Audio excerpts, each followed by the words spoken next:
Hello and welcome to the Best Umpire Show, where you learn to become the best umpire you can be by improving your skills and connecting with other umpires. Here's your host and fellow umpire, Andy Traub. Hello, friends. This is my friend, Patrick Faerber. Patrick hails from the great state of Georgia, correct, Patrick? Yep. Born and raised. Patrick, that's right. Patrick has become a good friend, and I don't know if you saw this recently, Patrick. This is a good summary of who Patrick is, in my opinion. So, sort of his importance to umpires is I put a post in our NFHS Facebook group recently, and it was, hey, I just run across on Saturday these two very young umpires, like their shirts.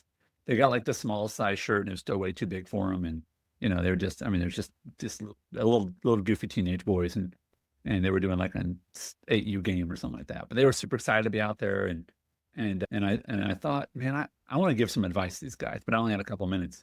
So I said to the NFHS group, Patrick, I said, if you only had 3 things to tell a new umpire, a brand new umpire, a young umpire, what would you tell them?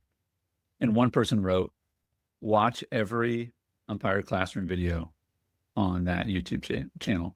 And so that's who Patrick is. He is a tremendous blessing to thousands upon thousands, probably tens of thousands of umpires across the world, but specifically in America through Umpire Classroom. And so, Patrick, we'll have another episode about your journey, and I hope you come back a lot of times. But I referred to him already in another episode as the professor. That's my name I'm going to give him, because if you want the right answer and you want to know why and you want to break it down, I've never experienced anyone break down a rule in 8 different ways. And I told Patrick as well, and then I'll wrap up. We'll talk about the topic for today. But his stuff is so thorough and so helpful that at times I'll go back and watch a video and not having realized I already watched it once before, but because I just forget stuff. And it's just awesome. So I've bought his courses. Our umpire group that I'm a part of requires people to buy his courses to show their level of expertise. So he's sort of the SAT, ACT of umpiring, in my opinion. So check it out, umpireclassroom.com. Patrick, great to have you. And you were the first person I thought of when I saw this play.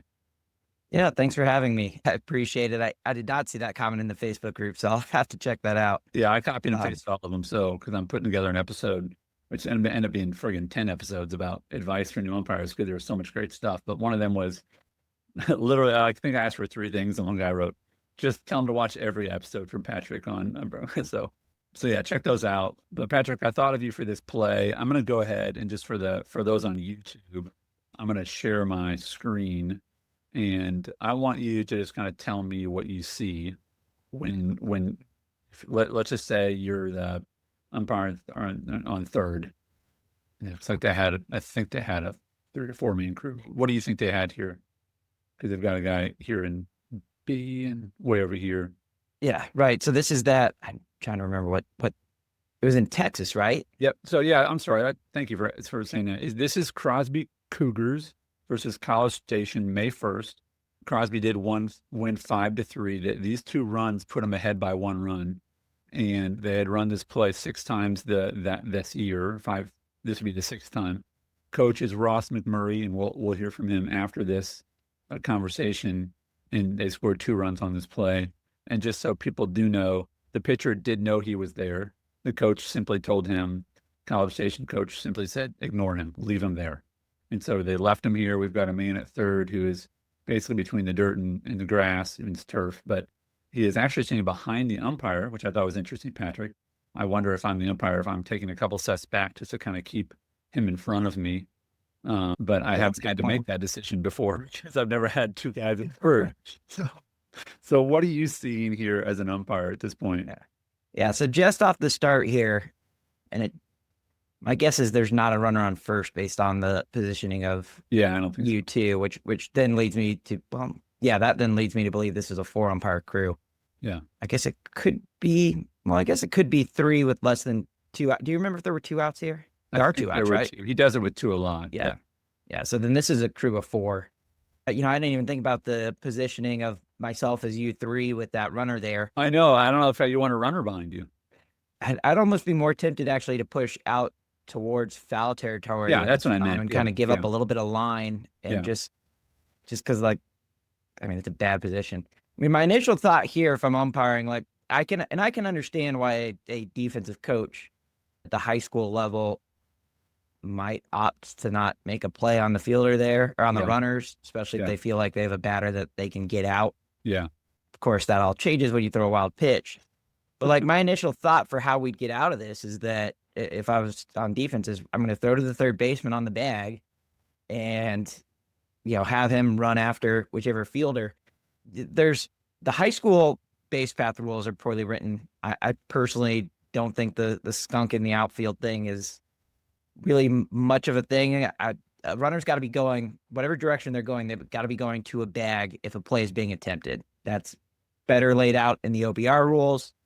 There are some benefits to NFHS, but that part is definitely better laid out in OBR. I did a video on how bad the base path rules are a couple weeks ago. But like I would throw it to third and then just have your third baseman take off after R2.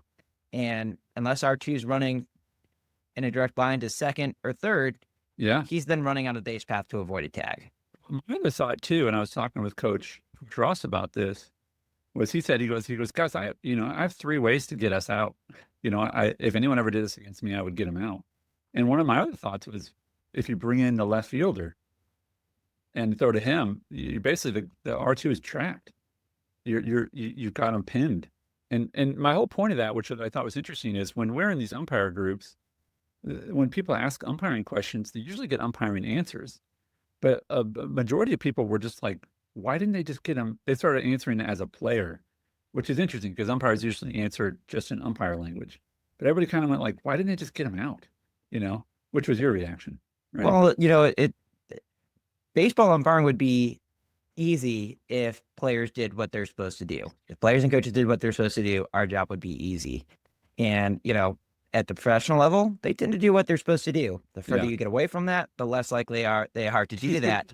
And then it becomes an us problem when they don't do what they're supposed to do, right? Obstruction, interference. Well, all the way down to this. Bad hidden ball trick. Yeah, this is all the way down to this. And this is what I was telling those 2 boys yesterday or Saturday when I saw them, those 2 young men from Franklin Baseball Club, is I said, just so you know, guys, you have the hardest jobs here. And they're like, really? I was like, oh, God, guys, the chaos that's going to happen in the next 2 hours on that field. It's like a cage match because these are 8-year-olds and they just do crazy stuff, So the older you get, the more you do what you're supposed to do. But back to the play, let's just say, you're over here. What are you looking for? I mean, what are you paying attention to at this point? Well, and it's kind of funny too, like that runner that's R2, he was at second base at some point. So at some point he started jogging over that way. It's just weird. But at this point, once we got to where we are here, I'm probably a little bit further in foul territory just because I want to be able to see him out of my peripheral view. Yep. Yeah. You can't really back up much towards the outfield just because you have a pickoff play at third. Yeah. And I'm still, and I try to push a lot of guys on this. We still need to we have a pitcher on the rubber, engaged to the rubber. Yeah. We need to be looking for a balk, and that's our first priority here. R3 is not, or F5 is not holding the runner. Yeah. So you've probably picked up by now, they're not likely to pick off even with all this nonsense going on. Yeah. So, I'm looking for a balk and then ball in play. Yeah. What's funny is, like, if this ball's batted in play, there's you 3 over there at third with 2 runners, and the play ain't going to be at third. It's probably going to be across the infield at first, maybe to the plate, but he's not likely to even get a play out of this if they're not going to pick off. That's the idea. That's why Coach Ross is like, hey, I run it with 2 outs because they're going to ignore my runners, right? And if something funky happens, I can get 2 runs out of it, which is crazy. So let me go ahead and hit play here. And something that's unique is you're going to see the we'll call him R2, even though he's almost at third base, but he's a runner at second, technically. Coach said he did it wrong, where as soon as the kid starts the pitch, he's supposed to just start running, which is important because it's going to reference one of the rules we talked about. Okay. As soon as he starts to go to the plate, he literally just starts running. He actually hesitates as soon as the ball gets to the plate, and then he starts running again. But after that, he does not stop running. So he gets a running start, stops, gets another running start, and then you'll see sort of chaos. But I want to look at this from an umpire perspective. So we'll go ahead and hit play and watch this. Here's the pitch, pauses, then he goes, pass ball. All right, we're going to pause right here. You do you here, Patrick. You do what you best. What are you thinking here? First, we'd like to see our umpire get on the third baseline extended, not first baseline extended. And I'm going to pause real quick, Patrick, because you're so advanced at this that sometimes you don't, you go like, hey guys, I just want to remind you all, the reason he wants to be third baseline extended is because if this tag happens right in here, he can't see it, right? Yeah. Yeah. Right. You're going to be stuck behind it. You're not going to be able to see necessarily. It's not as going to be a problem on this play, but you could have potential obstruction, malicious contact by the fielder. Just leaves you out of position. Now, I say that knowing that it's a lot harder to get into the proper positioning on a right-handed batter like this, where you're in the slot on the third base side, and that ball gets passed on your right. So so that's a good point. So the ball goes over the umpire's right shoulder, and it sort of feels like, I think he probably moved to his left to avoid the pitch. And you're letting the catcher get past you, and that's the way he's going to go. So you're opening up to let the catcher by. But let's watch that one wouldn't. more time. So he doesn't mind, but then he's right there, right? Yeah. And you're not loving that. You'd like to maybe see a hustle over to third baseline. Yeah, I'd like to see him get there, but I won't say I haven't done that exactly what he does. So I'm not gonna. All right. So he sure is on top of this play. Good distance, right? Is he too close, too far? I like to be close for plays at the plate, especially if they're a tag play. Yeah. Force it out, and people talk about don't let a play blow up on you. That concept applies more to a force out than it does a tag play, especially a tag play at the plate. And what we're kind of looking for on a tag play at the plate is if a tag is made, and then if a tag is made, where is it made on the body, and how far is it from the plate? Yeah. Right. Like, so if he slides in head first here, and he's tagged on the foot with his foot somewhere right around the front edge of the batter's box. Yeah. He's well past that because he's love that because he's not that's 2 a feet trick. tall, right? Yeah. Yeah. Right. So clearly safe on this one. And here's what's interesting. I'm going to go back a little bit because we're all probably watching that first runner. Let's watch the second runner and let's just watch him throughout this whole play. So he's running. Look at him. He never slows down. Boom. All the way through. So the umpire sticks with him through both of them, which I thought was good. I think that he was aware of that second runner, obviously, and he stuck with him. And I asked the coach about this, and he just simply said, I said, Coach, why do you think it turned out that way? And he said, I'll tell you what, I think the kid was just nervous. And that's it. He just got nervous. And the pitcher, and that's why he ignored the second runner, because he was more focused on the first. Yeah, I mean, pass balls and wild pitches, they'll kill you. They did. Yeah. And they did there. And there were so many ways they could have gotten out of it. I'd be curious. So is RT, was he running on the pitch? Yeah, he was. I mean, so the ball came to the plate, he slows down a little bit. He doesn't stop. Yeah. He slows down a little bit. But then as soon as he sees it's the pass ball, he keeps going. And this is where coach said he did it wrong, is you're literally supposed to just keep running. No matter what, you keep running, which gets into a couple rules, right? Yeah, well, then I'd get worried about, I'd actually be more worried about passing the other runner, which doesn't happen here because our 3 takes off once the ball gets, once he sees it's a wild pitch. But man, if it was a regular pitch, how close are those runners getting together? Pretty close. Yeah, it's probably been closer. It's under 2 seconds for this one. I timed it. I mean, to go bang, 1, 2, bang. I mean, that's pretty close, right? So the conversation we had in the NFHS group was around things like, hey, this is innovative. There's nothing to see here. It's just innovative. Other people will say, hey, that's illegal because you got a running start. Some people talked about the base pass, but I don't think that's an issue at all, really. Some people talk about the defense. Some people called this like Skunk in the outfield 2.0, right? This is like the different version of that. And then people made a travesty argument. So for the time we have, I'd love for you to talk about what rules that are in the book that are well written or poorly written could apply here. And then we'll end it by sort of having the travesty conversation. Okay. Yeah. So the running start, that one is that's a misinterpretation of what that rule's in the rule book for. And that comes from, it's copied over from OBR, but the concept there is that on a tag up situation, they cannot get a running start. So they can't time it. 4-2-0. Yeah. take the position behind the base to get a running start. And a runner Yeah. is out if, and that's the rule, right? And that's a weird thing too. In the high school rules is that it says a runner is out if they do that. It does not mention appeal at all for that rule. But in OBR, you would have to appeal that the runner did not legally retouch his base. So in high school, I could just call him out. That's how I interpret it from what was written there. And that's fascinating. What suck? To make that right. Well, I'm surprised I didn't find it like more related to the appeal rules, and I've got it on my other screen here, but it's not, right. There's no penalty listed with this rule. It just simply has the rule there, and that's it. Which, if that's the way it's going to be written, you're just going to have to call them out because it's written in the same style as the rule, just a little bit further down. Is physically assisted by a coach, and we know from that one, you have physical assistance, automatic out. Yeah. So it's a weird way that they put it in here, that it's not an appeal play, but it doesn't apply to this play here because we don't have a cop ball. I mean, this is the same as like if he got a lead, if he just had a, this is baseball. This is if you got a lead halfway down, you get a huge lead, right? It's what it is. That Boston play I broke down earlier this week, it's runners on second and third. The runner on second's going on contact. The runner on third is not.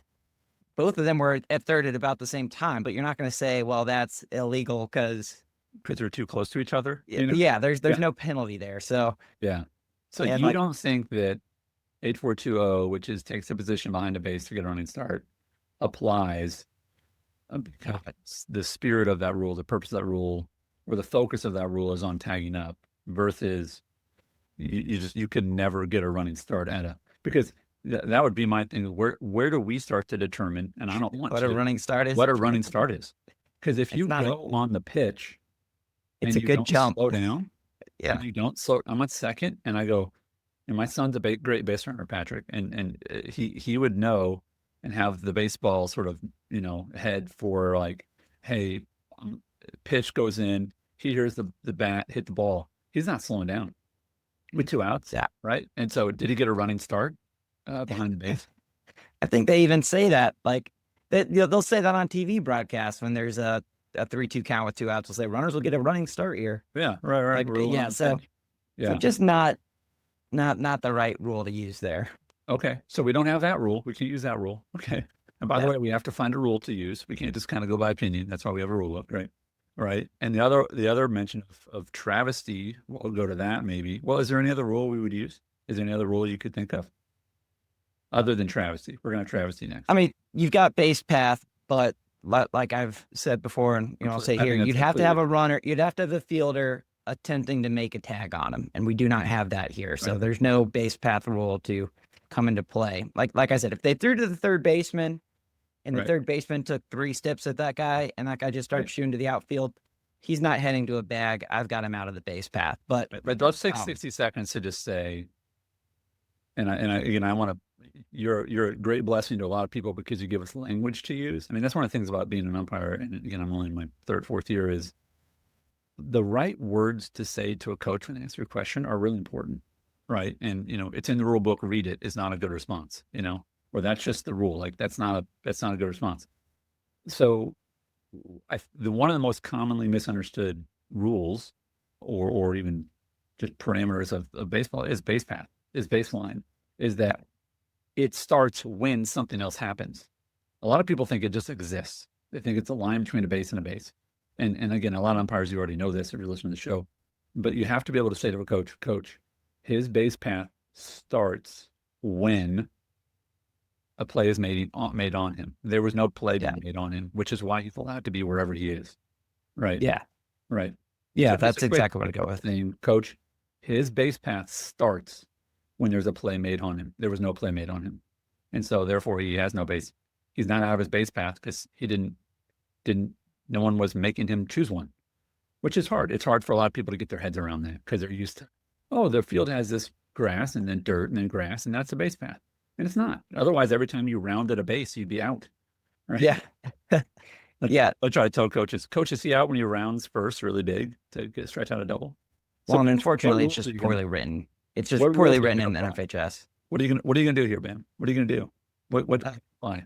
Is there anything to apply? Did you bring in travesty? There's no, and and I know that was going to be our kind of last point of the conversation was that the travesty rule, and I'll be honest, I find it hard to fathom a situation where I'm ever going to call a travesty in a game like this, especially a high school game. That might change if we added like a game clock or something like that, but Yeah. with this, I mean, travesty is really looking for something that's almost unsportsmanlike in that you're being abusive to the other team, right? We don't necessarily worry about sportsmanship within a team, but towards the other we do. Like running the bases backwards would be considered a travesty. We don't have that here. And again, that's something where like they're just doing something stupid to show out the other team or just But let's just pause. I think that you could say you're out, and then say why? Because that's going to fall under 824N, runs bases in reverse to confuse opponents or to make a travesty of the game. You could go, you're out. Why? Because of 824N, like it's there, and you could say because you guys are making a trap. You could. I don't know if you would. So there's that, and the Little League rule book, which I'm just referencing it, not because a lot of people do Little League, but just because it's in there, is there's one about delaying the game. There's one about stretching the game out and delaying the speed of the game, But again, I don't think there's anything here that was ultimately the reason given to the coach in the situation of why he couldn't do it anymore is because they filed it under sort of a travesty argument. And the problem with that is it's just very subjective. and again, the travesty rule, so it's 842N. A runner is out if a runner runs the bases in reverse to confuse opponents to make a travesty of the game. So that confusing opponents part is what would be the travesty, and it would have to be running in reverse.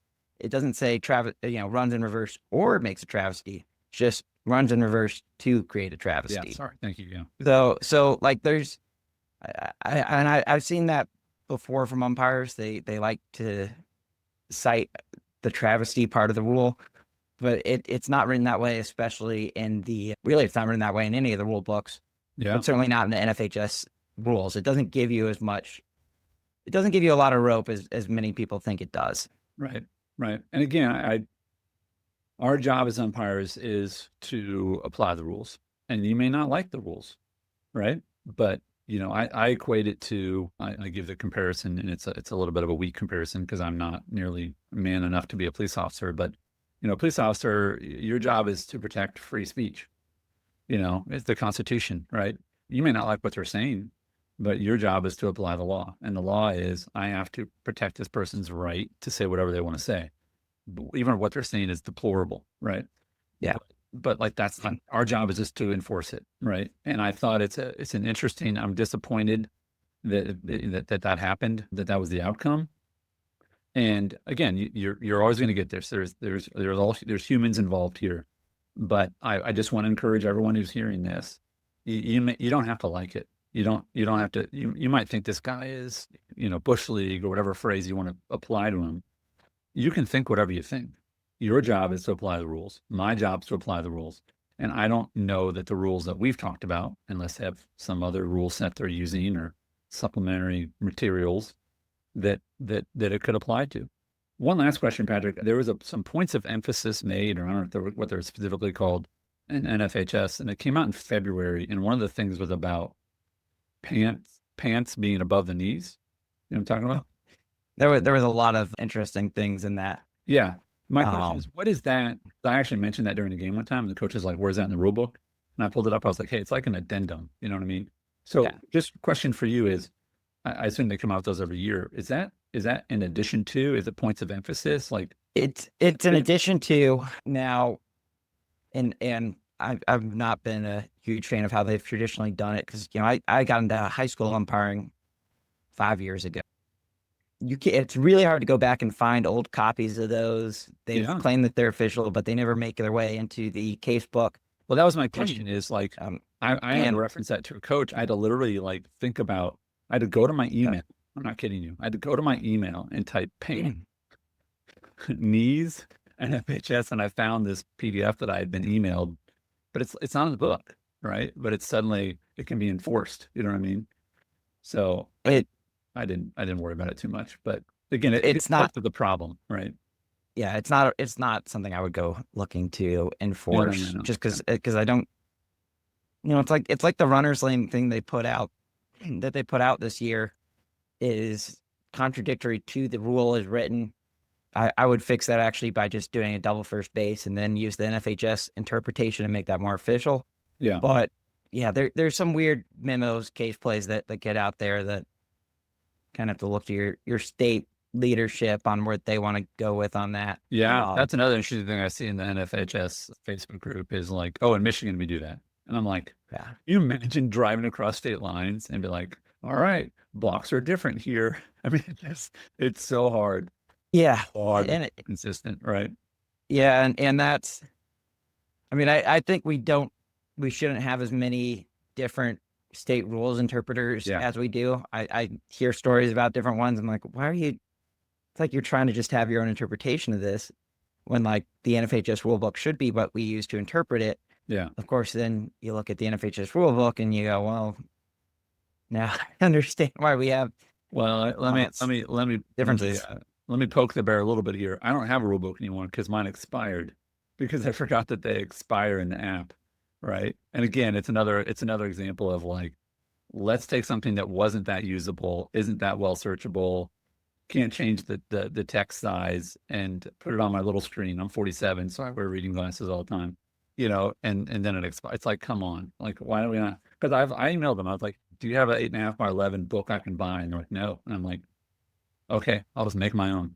So I did, but Yeah, I mean, that's a good point. I mean, that I don't think I have a physical copy here in front of me. It's a small text book, and it it's is a small text book, and it was not as, the text was not as small when I was 35, but now that I'm 47, the text, they've made it smaller.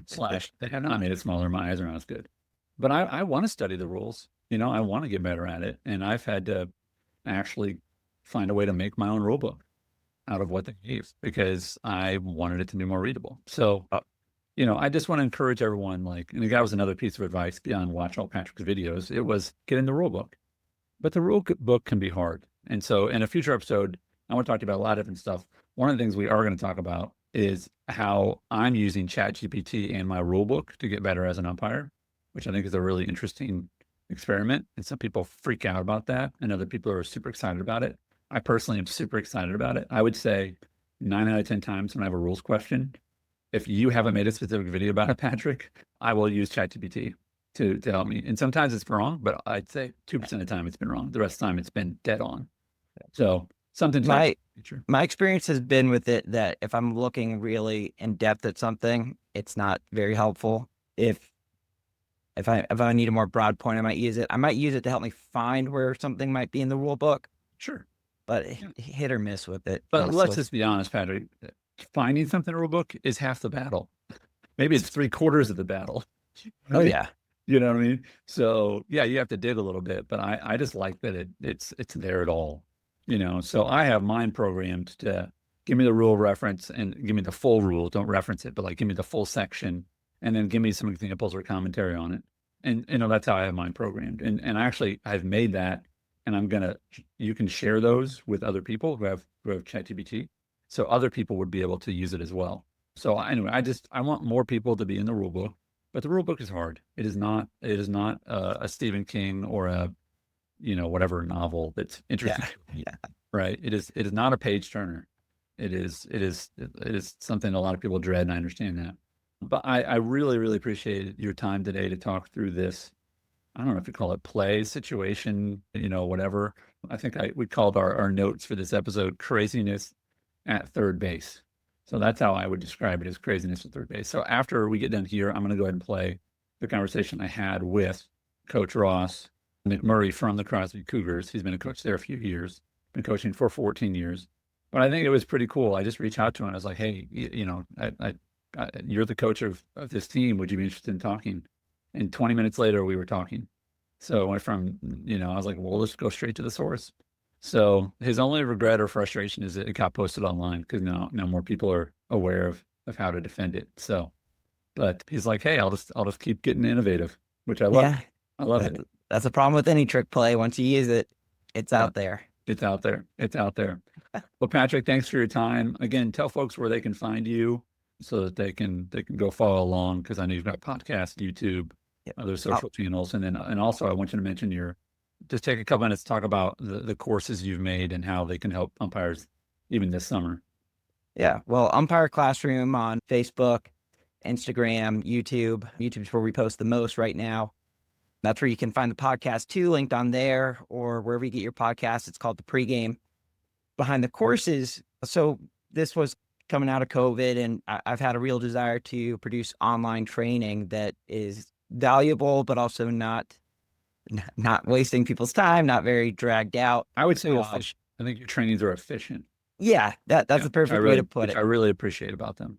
So, in states like in Georgia, we implemented it this year fully for our playoff umpires. But the idea being we can do online classroom training, online on demand, and it's more efficient. It's not terrible like a Zoom meeting where you start to run into, mics left on and all that nonsense. Yeah.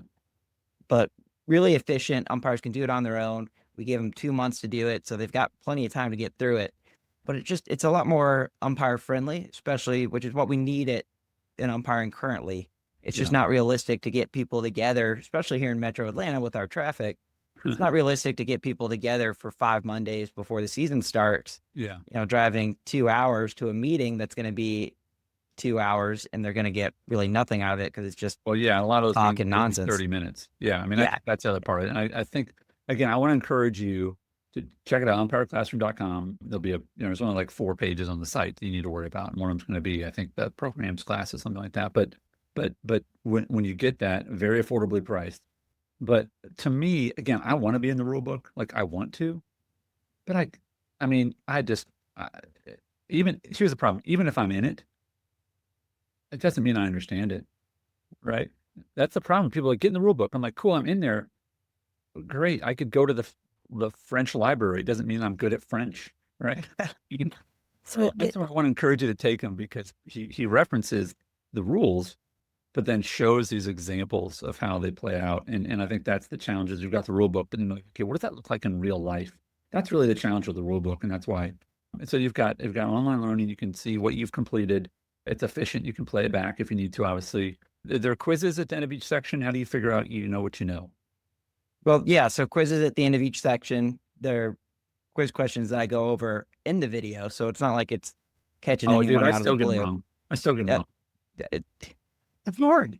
Trust me, I get all kinds of things about the quiz questions. I mean, there's ones that I've written and I look up in the rule book and I question whether or not I would have gotten it right. But thankfully, when you write the quiz with an open book, then you don't have to worry about that. And there's a reason. There's a reason a lot of those case plays are pulled directly from the case book, and it's so that people don't complain to me that it's a bad interpretation, because it ain't my interpretation necessarily if I do that. It's fascinating. And I think that here's the benefit of it is, and here's why I really want to encourage you to take the programs. Okay. Is that you could not take Patrick's programs. You could not spend $35 or $50 or whatever. Okay. And you will probably run into everything he's talking about if you umpired for 50 years. Or you can take the program, and then every time something like that comes up, you'll be like, oh, I have something to reference. And my point is, you're like, oh, it's just, you'll see those situations eventually. Yeah, but it would take you 50 years to see them. Why wouldn't you want to see them now? Like, there's a reason that people in the military all have the same training, is because there's this foundational basics that you have to have in place. And I would just encourage you, if you're an assigner, I mean, really anybody, but specifically if you're an assigner and you're like, we want to have great umpires. We want to have less parent complaints, less coach complaints. And if they do, we want them to be wrong because we know our umpires are right. That's the power of the training for me. And frankly, I love bouncing around YouTube. I love watching your videos, Patrick. But the other part is sometimes I just want something that's really efficient. And I'm going to be frank, getting get your head in the rule book, get your whatever. It's not very efficient. It's just not. It's not an efficient way to learn. So I try to, but that's why I use ChatGPT a lot, because I need it to kind of help me diagnose and talk through or whatever. So yeah, watch Patrick on YouTube, all that stuff. But if you really want to be a better official, we'll get the training. And I'm not making a nickel. I don't want a special link. I just want Patrick to make all the money, and he's put thousands of hours into it. So just go to Umpire Classroom and get it.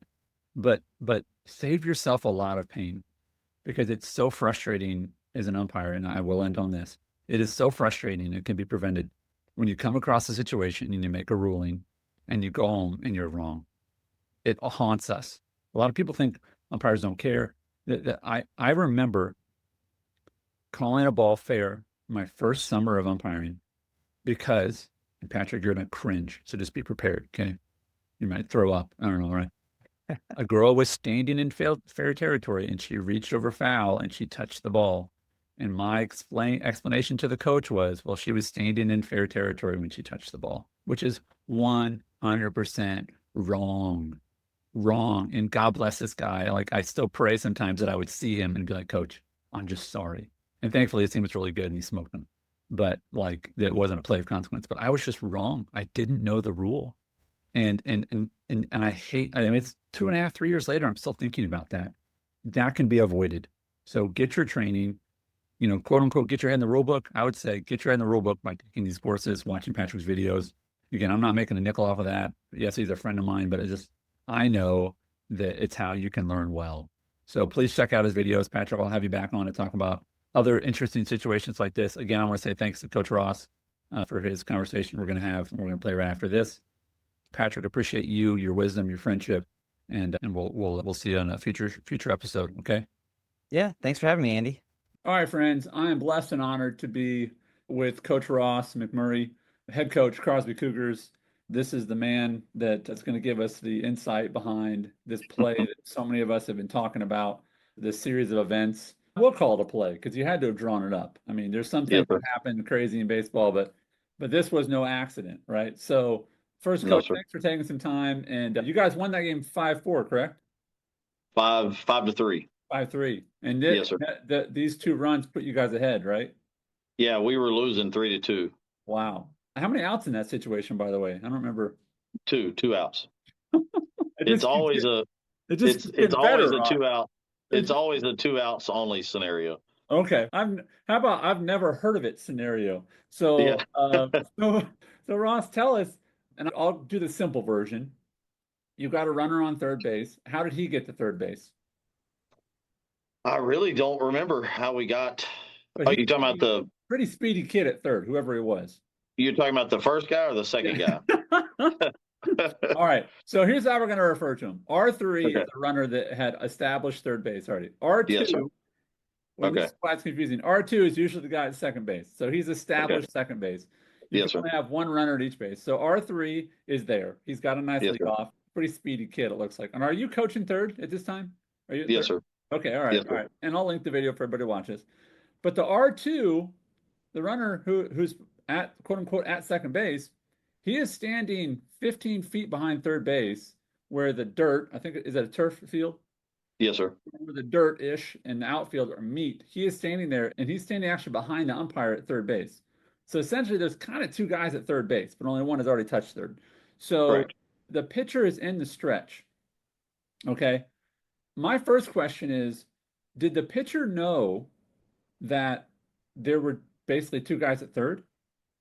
Yeah, let me walk you kind of through how it normally goes down. So this is my 14th year of coaching it. Okay. I've been doing it, it first kind of started, you take your runner on your first and third scenarios, right?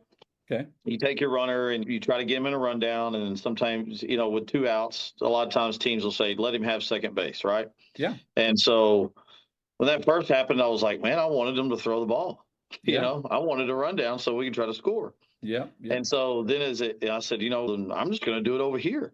We started working on it. Over here, meaning between second and third. You're trying to bait a rundown between second and third, because if the run scores, it's a timing play before the out. Correct. Okay. And so then we moved on to, our first instincts the way it's coached is the first thing you do is you go stand by the shortstop, right? At the shortstop where he stands. And then we read the shortstop. Most of the time, the shortstop goes to the bag. If he goes to the bag, then our runner, R2, goes and stands in a direct, if you were to continue a line through first through second into kind of left center, he will then get back there. And so that way, now we're in a spot that we're not forced to third on a rundown. Okay. And so How far out is he in left field? probably 15 feet into the grass is about, Okay. it depends on when there's an official play being made on him that he has to stop. So it establishes his base path. Yep. And so we teach our guys all about that. And we work a lot of different scenarios as of what constitutes making a play. Okay. And so anyway, so a lot of times it's only 2 out scenario that we do it with. And if it's a really good hitter, then sometimes I'll do it with 2 outs, 2 strikes. And it depends on the runners too, because you got to have guys that can run. Anyway, so a lot of times with 2 outs, so most coaches say, just leave him there, leave it alone. Obviously, he's not in a good scoring position on a base hit if he's standing in shallow left center. And so No, not. the next part of it is once the coach says, leave him there, let it be, just get the batter, then I'll tell the runner to come on over. And so I'll tell him, come on over. And so at that point, they're, what do we want to do? And they, the coach has already said, just leave him there, get the batter. And so then we teach them, they start at the dirt.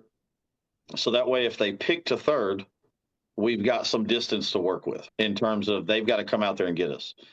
And as he's coming set, we're creeping to third. And as he picks his leg up and it's in a full delivery to home, then we're speeding up. And honestly, we got lucky in that game because the R2 ran it wrong. But and that's kind of why we got a little bit lucky. He paused. Yeah. And he was supposed to keep progressing to the base. Yeah. So that way, if there's a pass ball, he's right on the heels of R3. Yeah. So I slowed down the tape to watch it, and you're right. So right when the ball gets to home plate, the R2 slows. He pauses. He thinks, "Is this going to happen?" Instead of running through. But if he runs through, correct, third, he's got to run back. Yeah, he's got to touch third again to go back. Right. Correct. Yeah. And has that happened before, where you got him running through and he's got to go back? No, I've never had that happen. So I've only ever scored like that 2 times, and it actually happened last year in a district game. We were playing Baytown Sterling, 2 out, same thing. We had a fast second baseman. He's standing back there behind him, and he timed it up a lot better. And so as the pass ball happens, I mean, he's rolling right in behind him, and they're both bang. Yeah. And the guy is trying to tag the second guy, and it's bang. He ends up dropping the ball, and we're both running safe. Wow. So, I timed it. It's a little less than 2 seconds between the first guy and the second guy scoring. Mm-hmm. But something really strange happened, in my opinion, which made it even more just amazing, is that the pitcher. So one mystery is solved. The pitcher did know he was there. He's not hiding. And that, like in football, sometimes they'll have a guy running the sideline, pretend like he's talking to the coach, and they think he's out of bounds, but he's not. He's in bounds. Yeah. He wasn't hiding, right? No. But he was just being ignored. Do you think the pitcher, and again, I know these are kids, so I want to be sensitive to this. Yeah. Do you think the pitcher just had a brain fart? I mean, did he just forget? Yeah. What do you think? I think he knew that it was a tight game. It was the 5th inning, and he knew it was the tying run on the pass ball. Yeah. And so also in the game, you probably see the catcher kind of like, you can tell he's lost. Yeah. And I think they were mixed up on pitches. And I think he thought a curveball was coming and the fastball came hard inside. Yeah. And so there was a big mix up, and you could tell the catcher was like, what the heck's going on? And so I think part of that, it was a factor in it, and he's thinking, I just messed up a pitch. They just tied the game up on this and kind of puts his head down for a minute. Yeah, his brain kind of locked up. Yeah, that makes sense.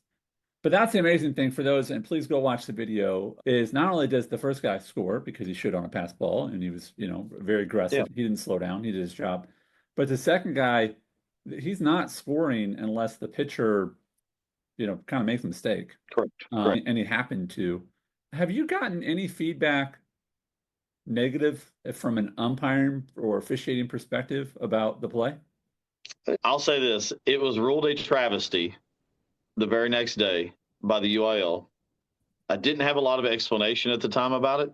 Yeah. And my athletic director and I continued to kind of battle it to kind of see what the issues were, and I knew that the word travesty, the rulings on that stuff was in there. When we first started running it, I started looking up rules and reading deep into the playbook. Yeah. And the rule book. And so when they came back and ruled it a travesty, we continue to question why and how and this and that. And our question was, why are they protecting the defense? This was on the defenses. This was the defensive choice. That is the most common question around it that I've seen among umpires, which is interesting. It's not a rules question. It's umpires usually, we're like police officers. Like, you don't have to love the law, but your job's to enforce it, whether you believe in the law or not. Right. And whether you agree with the way it was written or whatever, you just have to enforce it. Okay. And it's interesting because as I've seen a lot of umpires chat, their answer is not, here's the rule. It's, why didn't the defense just run at him or whatever it might be? So let me ask you this. And again, I've got a version of the 2024 NFHS rules. I looked for the word travesty. It shows up twice, according to my searches. And it's an 826F, and it says multiple appeals are permitted as long as the appeals do not become a travesty of the game.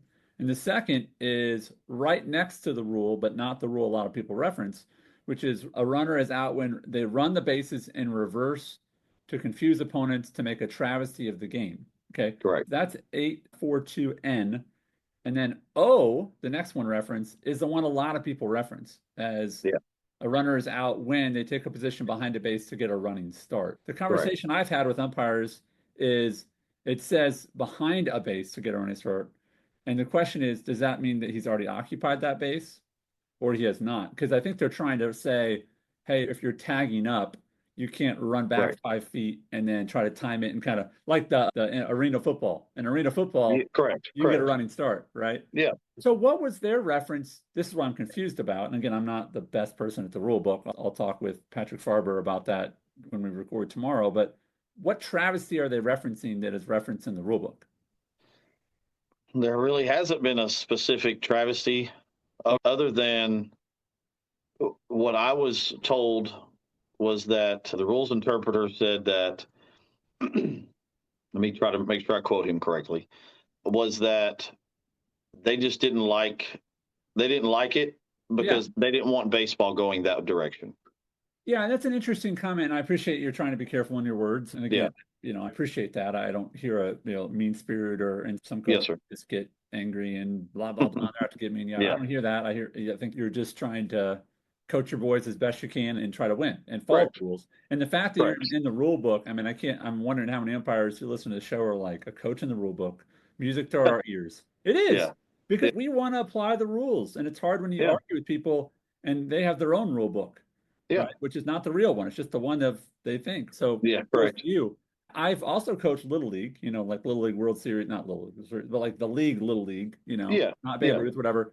And there is a phrasing in there, and I didn't look it up, but there is a phrasing there about like it gives umpires sort of like in the very end, P.S. if anything's not in here and you think it's a travesty, you can call it a travesty. Like there's this phrase in that rule book, but not in NFHS that I see. And again, I'll ask Patrick. But that's the hard part is that I don't see a travesty rule that could be applied.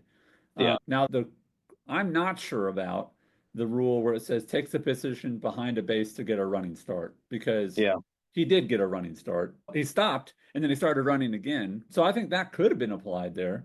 And it could have been. And go ahead.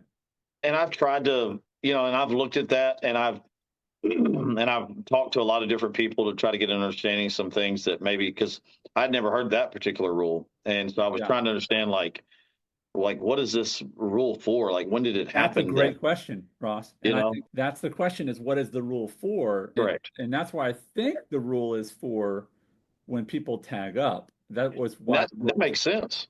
Why it was intended. Yeah. But it doesn't say, and somebody also referenced there was another rule book that says takes the position behind his base to get a running start. That would imply, because we were talking about R2 and R3 earlier, that wasn't his base. His base was second base, right? Yeah. But it says position behind a base to get a running start. So does that mean any base? But here's the other question, okay? If you steal on the pitch, isn't that kind of like getting a position behind a base to get a running start? Yeah, 100%. I mean, what's the difference between that, your kid at second standing behind third and going on the pitch, any other kid going on the pitch? Yeah. So here's the two things that I think apply the most that to me makes it legal what we do. Okay. That kind of trumps these other particular rules that's a little iffy that we really don't know. Yeah. So one obviously is the skunk in the outfield from first to third, correct? Yeah. And so if you're going from first to third and you take an early steal, or most commonly referred to as early break, or a delayed steal, and the pitcher or the catcher, they give it to you because they don't want to give up the bait, they don't want to give up home, or they don't think that they can get you out, right? And so that's the first thing is the defense says, let him go. No different than when they said, leave him there, let him go, focus on the batter. Yeah. Same scenario. The other scenario is, let's say we had runners on second and third, no matter what we do, and we did a steal and bunt, very much like the Willie Mays Hayes, of MLB baseball, where he steals all the way from second and goes all the way home. If you steal, it's the same thing. It's a double suicide. Yeah. If I were to bunt and steal home on the bunt, I'd be running home like a suicide. Yeah. And the guy from second's doing it as well. He's stealing third on the pitch. Is that he's bunt going all the way usually to the home. right side? Is that where that Sorry? bunt, is that bunt usually to the right side? I kind of prefer it to be kind of in that triangle on the third base side because it causes it to be a longer throw by the pitcher. Yeah, but that's a heck of a lead, right? That's a heck of a lead. I mean, they're breaking up the pitch and they're not. Wow. Yeah, that's. And they're also, in that scenario, you've got to get somebody's got to, think like just a little bit of a lax moment by the first baseman. Yeah. Kind of thinks, oh, I got him, steps off, and then sees the guy late to run on through. Now, some people do it. I've never done this. The two-man crew, what I call a cutthroat bunt or cutthroat suicide bunt, where Tell me about that. they'll cut through the grass, on a two-man crew, and that's how a lot of people do it. But I don't do it that way. But I think that's called cheating. Yes, it is. Yes, it is. Okay, all right. Just to clarify, if people don't know, I've only seen one video of this. Yeah. And it is when you have a two-man crew and your back is essentially to or your eyes are not focused on the guy running from second to third, and he just cuts inside of third by about 6-8 feet. He just skips third. And the fascinating thing about that is he's not out for missing a bag unless it's appealed. Correct. Even if I see it, right? Yeah. Even if that's one of the things where as I train young umpires, it's like that's not your call to make. Even if you see, you don't reference it, you don't point to it, you don't try not to laugh. Well, two-man crew too. It's my understanding in terms of y'all's positioning and what you're supposed to be watching is the home plate umpire has to watch the guy at the plate. Yeah. And that he's sliding in, and the guy in the field's got to watch first. Yeah. So how do you see that? You probably don't, Ross. You probably don't. But and here's the other hard part is if that's appealed and I don't see it, I can't overturn it. Correct. Yeah. Correct. Man, absolutely fascinating. I just want to say thank you for, it's easy to forget that these are real kids. This is a real town. You're a real coach. These are real games. These are real people just out there playing a game they love, trying to win. And not trying to cheat their way there, but just being as creative as they can and aggressive but clean, and sometimes it works, and sometimes we get it on video, and sometimes it's on Facebook, and sometimes a bunch of umpires talk about it, and sometimes I think, man, I'm just gonna Google that guy and see if I can find him, and thank God I found you, and I hope, I've coached not to your level, but I've coached my son and coached other teams and been around a lot of baseball, and I'm sure you'll have prouder moments in baseball as a coach. I'm sure you have other, but I hope that you have this story to show and tell your grandkids someday, like what Grandpa did. Yeah, it's pretty cool, man. It is cool, but at the same time, like when I saw that we had posted it, like somebody from our school had posted it, and I was like, no, don't do that. Like, I need this to be a secret, and a lot of people that I've coached against, they know that I do it. But I don't think they knew I did it. And so I didn't want nobody to know. I wanted to be my own thing, because I've been doing it for a long time. Yeah. And we did it 6 times this year, and 4 out of 6 times we scored. One time we were losing by 1 in the bottom of the 7th with 2 outs. And we brought both those runners over there. And because they were afraid to give up the tying run, Yeah. And I think that's a nuance. If I can pause real quick, that's a nuance that I think many people go like, but why does it work? Why did they ignore them? And I think that's just remember, like that's the baseball answer, because Patrick and I are going to talk about this from a rules perspective, but like, so there's a rules perspective, then there's like, why don't they do something about it? And it's because It's the same reason you don't try to pick off a runner at first, when you got a runner at third and there's, and he's a tie and run. Like, you don't want to pass the ball at first. It's not worth it. Yeah. Just pitch to the batter. So anyway, I just want to point out, like, what is the foundation of this? Why would it ever work? And it's because they don't want to risk tying the game. Yeah, correct. And that's what it is. And, like you're saying, we had a base hit with 2 outs, 2 strikes.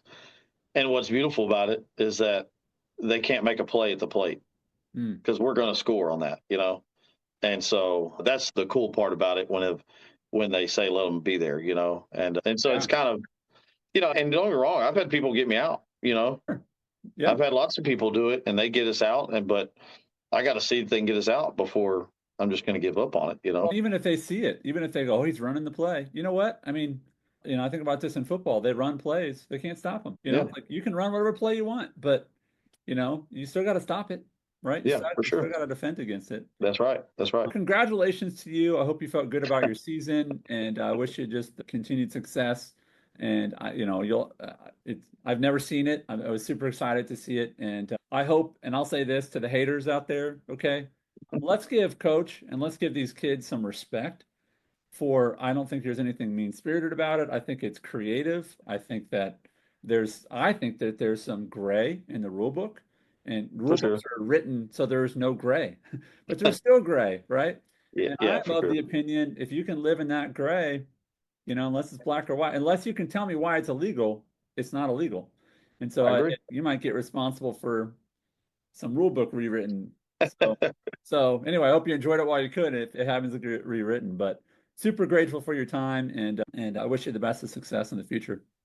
Yes, sir. Thank you, and I appreciate the shout out to our guys because we've got some really good guys, and they're really locked in. And they really, it took a lot of practice doing a lot of those little bitty things to be able to do that stuff, and so it's a testament to the type of guys that they are, that they listen and really try to lock in on some of that stuff. Ross, I want to end by talking about the boys, because I will say this. First of all, just the excitement of the boys, you could see. I mean, that was not a regular, like, we scored excitement. That was like, oh my gosh, we pulled that off. Like, I could tell every kid on that team knew exactly what could happen in the way it all lined up. But I'll also say this, and unfortunately there's this video that I saw once, and it's a coach, and again, we all have our bad days, but there was this coach yelling at probably an 8-year-old kid, and he was like, run, if you've ever seen this video, but he's just standing there screaming at this kid, run. He yells at him like 15 times. And you could tell the kid is just scared, right? Yeah. And I think there is a time when it's like, coach, back off, right? But there's another time, and this is where I want to kind of end on the positive note for coaches or players who listen to this, that I tell a lot of players this, even as an umpire, all right? And I do a lot of rec leagues. I wouldn't do this like a high school game, whatever, but I'll be like, trust your coach. Especially to younger kids. I'm like, hey, man, just trust your coach. And if he gets you out, if he's man enough, he'll say, I'm sorry, buddy, I got you out. Yeah, for sure. But I love that even though R2 hesitated a little bit, coach, and you were hard on him, but I love the trust. Because if you're going to make that play work, that's a kamikaze. That's a suicide mission. But sometimes it worked. So props to your boys for trusting coach. For sure. He didn't steer you wrong. A few things had to go right. But props to the boys as always, because they are the ones who play the game. No doubt. All right, Ross, great to meet you. Blessings to you, and keep up the good work. Appreciate you, man. Thanks. Thanks for being part of the Best Umpire Show community. You can find more helpful content on our other social channels. We appreciate it when you leave reviews and share this show with others. If you've got a question, comment, want to be a guest on the show, or become a sponsor, reach out to Andy at theumpireshow@gmail.com. That's theumpireshow@gmail.com. Until next time, stay focused, stay fair, and always be ready for the next pitch.